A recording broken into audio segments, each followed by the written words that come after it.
Hello everyone, welcome to my channel. आज हम start करेंगे हमारा बिजनेस इकोनॉमिक्स का नया टॉपिक जिसका नाम है elasticity of demand. Elasticity of demand को समझने से पहले कुछ बेसिक कॉन्सेप्ट समझेंगे हम कि डिमांड क्या थी और इलास्टिसिटी ऑफ डिमांड क्या है। डिमांड हमें क्या बताती है, लॉ ऑफ डिमांड जो हमने पढ़ा था हमारे लास्ट लेक्चर्स में, वो हमें डायरेक्शन के बारे में बताती है कि प्राइस के चेंज होने से हमारी डिमांड पे क्या फ़र्क पड़ रहा है, वो बढ़ रही है कि घट रही है, इंक्रीज़ हो रही है, डिक्रीज़ हो रही है, एक्सटेंड हो रही है या फिर कॉन्ट्रैक्ट हो रही है। तो वो कैसे बताता है हमें, सिर्फ और सिर्फ उसकी डायरेक्शन के बारे में बताता है। तो ये जो लॉ ऑफ डिमांड वाला कॉन्सेप्ट है, हमारा डिमांड वाला कॉन्सेप्ट है, वो कैसा कॉन्सेप्ट है, क्वालिटेटिव कॉन्सेप्ट है। कैसा कॉन्सेप्ट है, क्वालिटेटिव। ठीक है। और अगर यहाँ मैं बात करती हूँ इलास्टिसिटी ऑफ डिमांड की, तो इलास्टिसिटी ऑफ डिमांड क्या बताता है हमें यहाँ पे कि प्राइस के चेंज होने से आपकी डिमांड में कितना चेंज हो रहा है, हाउ मच। यहाँ क्वांटिटी के बारे में बात की जा रही है, तो ये कैसा कॉन्सेप्ट है आपका, क्वांटिटेटिव। ठीक है, आ रही है बात समझ में? ठीक है, तो क्या है यहाँ पे, law of demand guides the relationship between price and quantity both. It states that the quantity purchase has an inverse relation with the price. When price rise, price जब rise होंगे, people क्या करेंगे, कम खरीदना शुरू कर देंगे.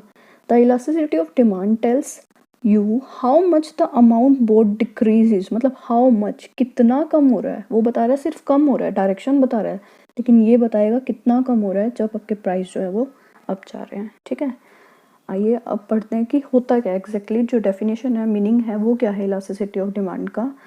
Elasticity of demand is responsiveness, response होता है किसका, of quantity demanded of a commodity to the change in one of the variable on which demand depend. आपके डिमांड बहुत सारे फैक्टर्स पे, वेरिएबल पे डिपेंड करती है, ये हम पढ़ चुके हैं पहले ही, जैसे कि प्राइस हो गया, रिलेटेड गुड्स का प्राइस हो गया, या इनकम वगैरह, इन सब चीज़ों पे क्या करती है, डिपेंड करती है। तो किसी एक वेरिएबल के चेंज होने पर आपके डिमांड में कितना चेंज हो रहा है। ठीक है, या फिर इन अदर वर्ड्स कैसे कहेंगे, क्योंकि ये क्वांटिटेटिव कॉन्सेप्ट है, तो it is a percentage change in quantity demanded. Percentage change है आपका किसमें, क्वांटिटी डिमांडेड में, divided by percentage change in one of the variable. अगर किसी एक भी वेरिएबल में चेंज होने की वजह से आपके डिमांड में कितना चेंज हो रहा है, वो क्या होगा आपका इलास्टिसिटी ऑफ डिमांड। अब ये वेरिएबल कौन कौन से हैं, वही हमारे डिटर्मिनेंट, इसमें हम 3 की बात करेंगे, that is price of the commodity, price of related commodity and consumers income. ठीक है, नेक्स्ट चीज, सबसे पहले हम बात करेंगे प्राइस इलास्टिसिटी ऑफ डिमांड जो है वो आपकी क्या होती है। ठीक है, इसका मीनिंग क्या होता है, price elasticity of demand is an economic measure of change in quantity demanded. Quantity demanded कैसे चेंज होती है, और purchase of product in relation to its price change. जब प्राइस चेंज होंगे तो क्वांटिटी डिमांडेड पर क्या फ़र्क पड़ेगा। अगर मैथमेटिकली इसको देखा जाए तो कैसे किया जाता है, percentage change in quantity demanded divided by change in its price. ठीक है, मान लो कि पहले आपके प्राइस जो थे 10 रुपये थे, आप क्वांटिटी डिमांड कितनी कर रहे हो, प्राइस थे कितने आपके पास 10 रुपये, डिमांड कितनी कर रहे हो आप उस चीज़ की, 20 यूनिट्स की डिमांड कर रहे हो। ठीक है, प्राइस घट कर कितने हो गए आपके पास, यहाँ 5 हो गए, तो आप क्या करोगे, डिमांड को बढ़ा दोगे। डिमांड कितनी बढ़ जाएगी, मैं कह रही हूँ यहाँ 30 यूनिट्स ले रहे हैं अब हम। ठीक है, तो इनके बीच में क्या करेंगे हम, अब मैं आगे इसका फॉर्मूला भी बताऊंगी, इसके बीच में हम क्या करते हैं, परसेंटेज चेंज देखते हैं कि कितना हुआ है। ठीक है, तो उसे क्या बोलते हैं हम, प्राइस की वजह से डिमांड में कितना चेंज हो रहा है। ठीक है, हाँ जी, अब हम बात करते हैं किसकी, टाइप्स की या डिग्री की। कौन से टाइप्स और डिग्री की बात कर रहे हैं, प्राइस इलास्टिसिटी ऑफ डिमांड की क्या होती हैं, डिग्रीज होती हैं 5। वो क्या होती हैं, आइए उनके बारे में बात करते हैं। सबसे पहली हमारे पास यहाँ है perfectly elastic demand. Perfectly elastic demand क्या होती है, जब आपके प्राइस में थोड़ा सा भी डिफरेंस आने में, चाहे वो बढ़े चाहे वो घटे, उसकी वजह से आपके डिमांड में मेजर चेंज आ जाता है, बहुत बड़ा चेंज आ जाता है, तो उसे आप क्या बोलते हैं कि आपकी डिमांड कैसी है, परफेक्टली इलास्टिक डिमांड है। मतलब in perfectly elastic demand, a small rise in price result in fall in demand to zero। देखो प्राइस थोड़ा सा भी बढ़ा, डिमांड बिल्कुल क्या हो गई, जीरो हो गई। when a small fall in price cause increase in demand to infinity। ठीक है, आ रही है बात समझ में, आपकी डिमांड में थोड़ा सा भी, सॉरी, आपके प्राइस में थोड़ा सा भी चेंज आने पे आपकी डिमांड जो है वो इन्फिनिटी हो जाती है, उसे क्या बोलते हैं आप, परफेक्टली इलास्टिक डिमांड। ये किस तरीके से होता है, आइए देखते हैं। ये यहाँ हम क्या दिखाते हैं, प्राइस दिखाते हैं, ठीक है। नीचे क्या होती है हमारी क्वांटिटी डिमांड। अब ये क्या दी हुई है आपके यहाँ पे प्राइजेस दिए हुए हैं। अब इस प्राइस पर अगर आप चाहो तो उस गुड्स के कितने भी यूनिट्स खरीद सकते हो, कितनी भी, ठीक है, कितने भी डिमांड कर सकते हो। लेकिन अगर आपका प्राइस बिल्कुल यहाँ आ जाता है तो आप मतलब बढ़ जाता है एक तरीके से, तो आपकी डिमांड बिल्कुल ज़ीरो हो जाएगी, ठीक है। कहने का मतलब है कि उस प्राइस पर अगर आप चाहो तो उस यूनिट की, उस गुड्स की कितनी भी यूनिट जो है वो आप खरीद सकते हो। लेकिन प्राइस के थोड़ा सा भी अप या डाउन होने पे वो क्या हो जाती है, इन्फिनिटी, मतलब बहुत ज़्यादा मेजर चेंज आ जाता है। इसीलिए इसे बोलते हैं ED, इलास्टिसिटी ऑफ डिमांड कैसी है, इन्फिनिटी है। ओके, नेक्स्ट हम बात करते हैं सेकंड हमारी डिग्री की, वो कौन सी है, perfectly inelastic demand. Perfectly inelastic demand को क्या बोलते हैं, elasticity of demand is equals to 0। इसका क्या मतलब होता है, the demand is set to be perfectly inelastic. Inelastic है मतलब उसमें कोई चेंज नहीं होने वाला है। If the demand remain constant, अगर डिमांड बिल्कुल वही की वही रहती है, whatever may be the price, price चाहे बढ़े चाहे घटे, उसका आपके डिमांड पर कोई भी फ़र्क नहीं पड़ता, तो उसे क्या बोलते हैं, परफेक्टली इनइलास्टिक डिमांड। मतलब आपके डिमांड पे प्राइस का कोई असर नहीं पड़ रहा, कोई असर नहीं पड़ रहा, इसीलिए इसको क्या बोलते हैं आप, ज़ीरो, ठीक है।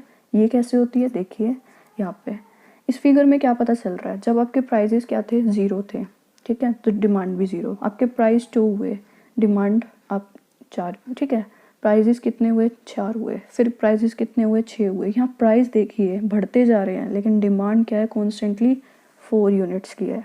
मतलब आपके प्राइस के इंक्रीज होने का डिमांड पर क्या हो रहा है, कोई भी इफेक्ट नहीं हो रहा है। तो इसे क्या बोलेंगे, परफेक्टली इनइलास्टिक डिमांड, या फिर elasticity of demand is equals to क्या, 0।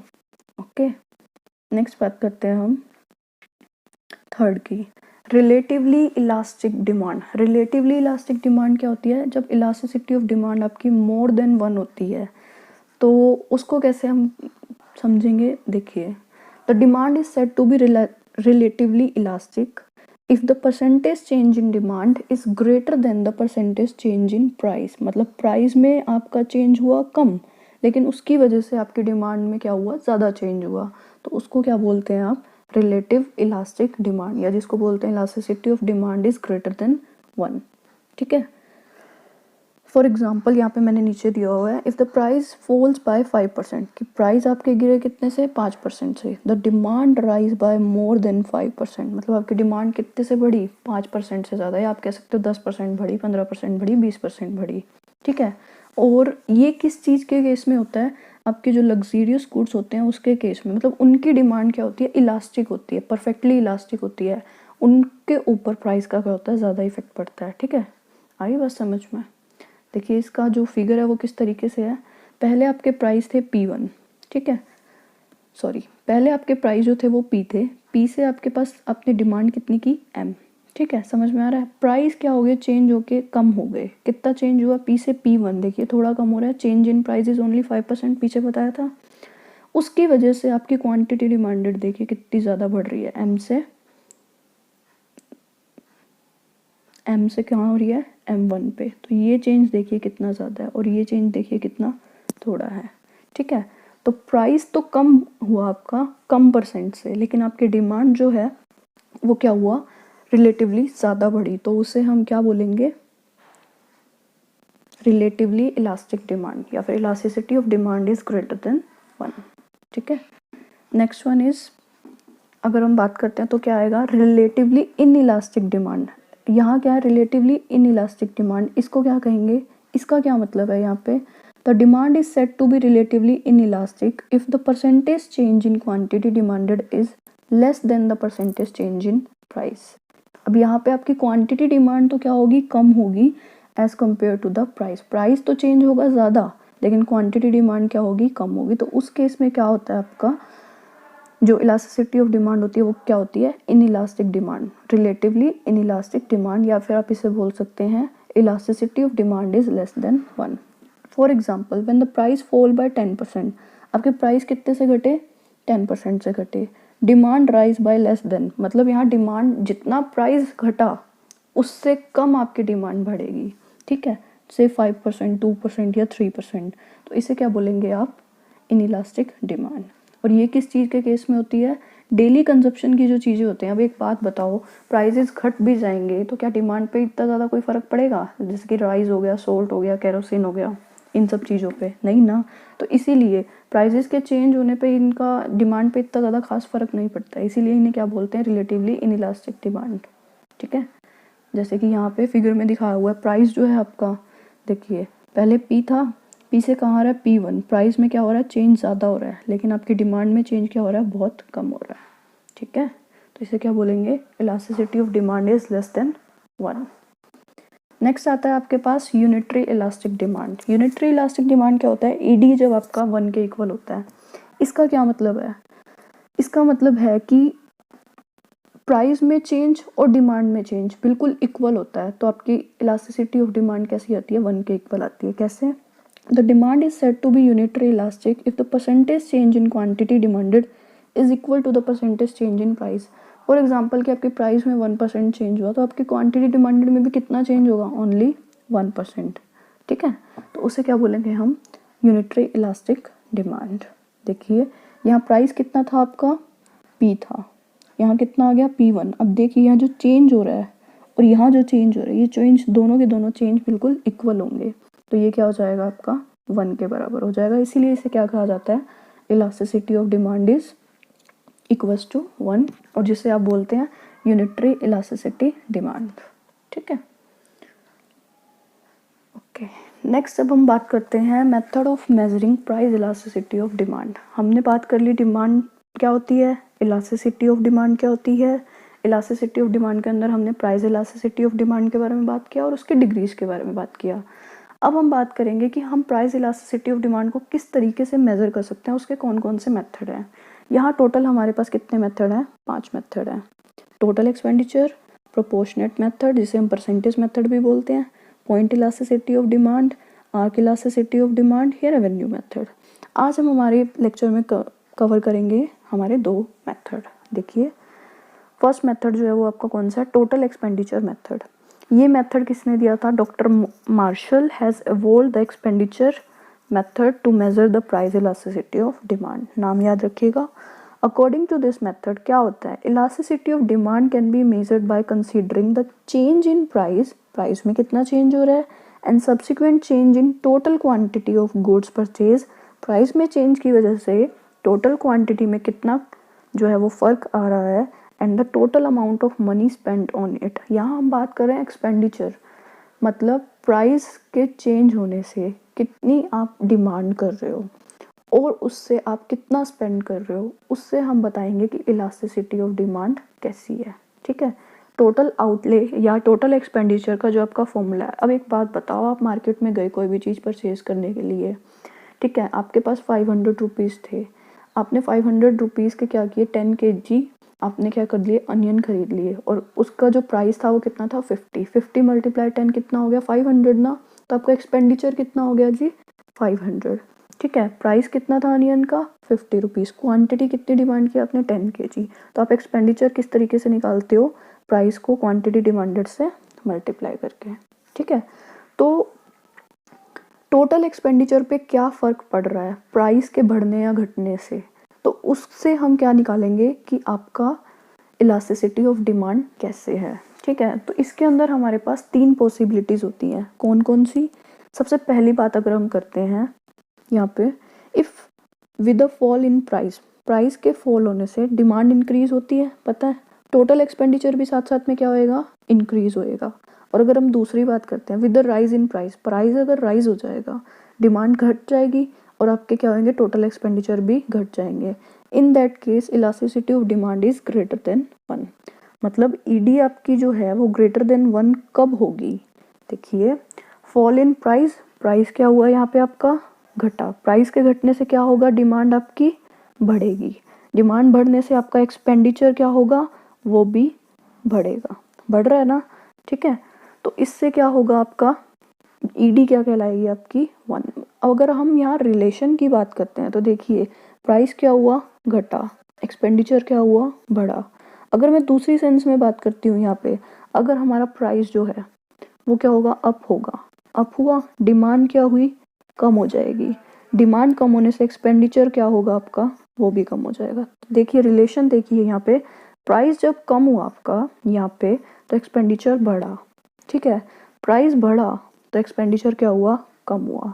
तो यहाँ रिलेशन क्या है, ईडी इज मोर देन 1 कब होएगी, ईडी इलास्टिसिटी ऑफ डिमांड आपका जो है वो मोर देन 1 किस केस में होगा, जब आपके प्राइस एक्सपेंडिचर के बीच में क्या होता है, इनवर्स रिलेशन होता है, तब क्या होता है, ईडी इज मोर देन 1, ठीक है।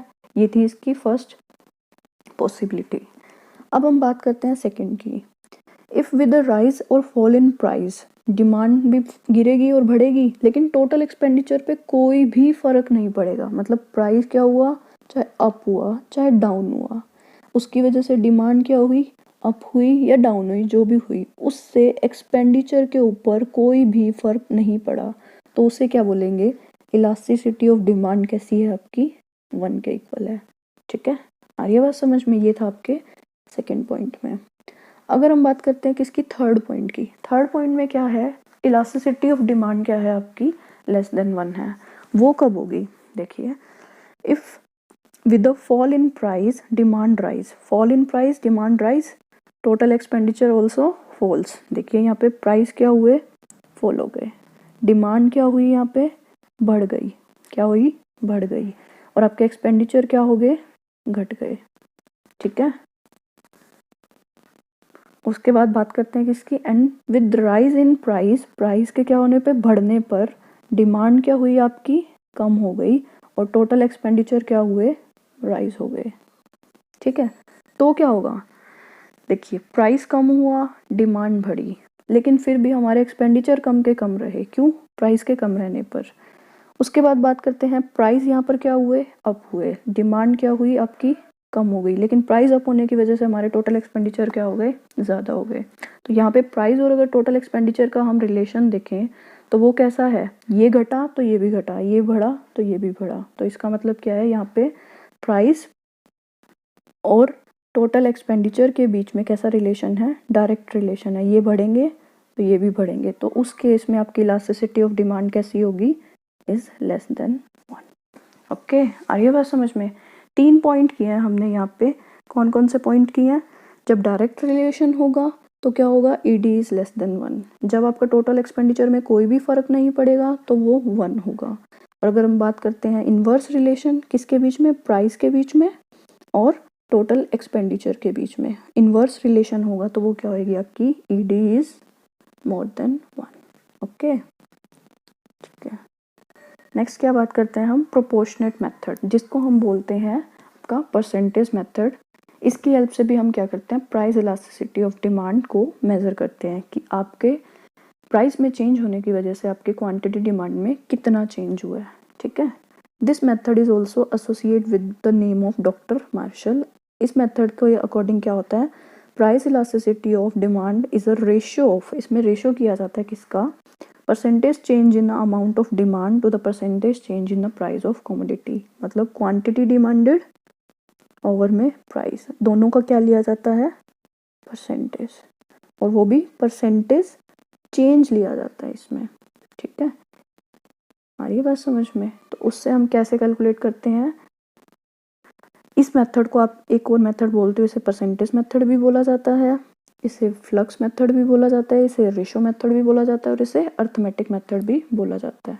इसका जो फॉर्मूला है वो किस तरीके से है, देखिए यहाँ पर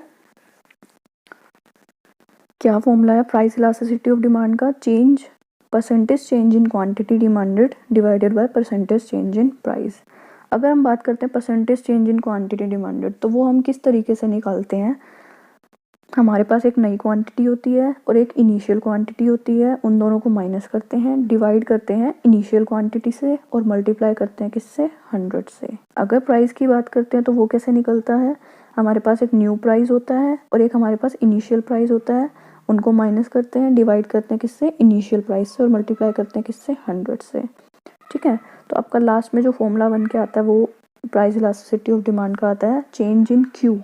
चेंज इन क्यू क्या है यहाँ पे हमारे पास, चेंज इन क्वांटिटी डिमांडेड, नीचे क्या है, चेंज इन प्राइस, ये क्या है, इनिशियल प्राइस, और ये क्या है आपके पास, इनिशियल क्वांट। फॉर एग्जांपल यहाँ पे हमारी क्या है, सबसे पहले प्राइस दिए हुए हैं किसी भी कमोडिटी के प्राइस कितने थे पहले, यहाँ 20 रुपीज़ थे। तो आपने डिमांड कितनी की उस चीज़ की, 10 यूनिट्स की, ठीक है।